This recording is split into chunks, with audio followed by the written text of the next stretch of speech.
that children at this age learn in a different way than elementary school children.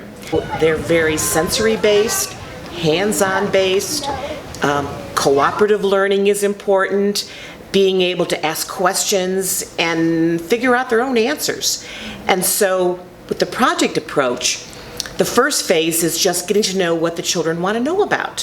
Where we start is where the children are, and so we're working with their prior knowledge, and we're looking at a hook. How can we find something that's going to excite them and really build an environment so that they can engage? You kind of have to take the cues from the class, not only in what their interests are, but also in kind of what they need socially, emotionally, and things like that. So this class in particular needed to care for something. We also wanted to show that you can be powerful and also gentle, and so that's kind of what we see lions as, and that's kind of where the lion came from.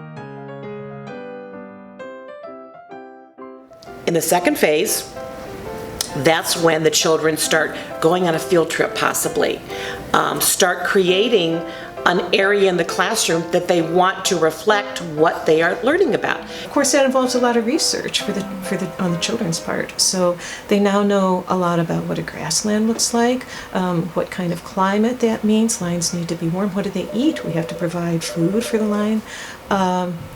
And so they build a whole environment for the lion, and then the lion is going to have friends too. So that brings in some other animals. And then one of the children said, well, how can we get through the grasslands? So they ended up building a big caravan. But in a project, you have a child who will get into it through, maybe they'll make signs, maybe they'll build something for Lavi, maybe they will write a story about him. See us writing so that they see writing has a purpose, writing has letters, and kind of pulling that attention in, not in such an obvious, this is the letter L, today we're learning L. It's, well, the Lavi starts with L, what sound do you hear? It's Lavi. And so it's a little bit different, and it's pulling their interest in something, in something they love. And so it means more to them that way. It's important to note it doesn't take over the whole classroom, so it's not like everything has to be about lions. So it's just we might have project work time, but we're still doing literacy-based activities and math-based activities, which are also woven into the project. So it's all woven together, but it's important that I think parents know it doesn't take over.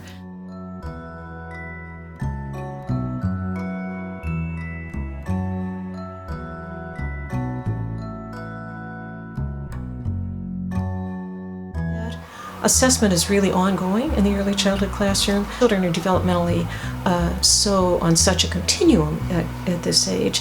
If we see that one child is maybe really working on linear counting to 10 and another child can count to 100, we can begin to work with both of them. We can begin to individualize that learning very easily within the context of the project.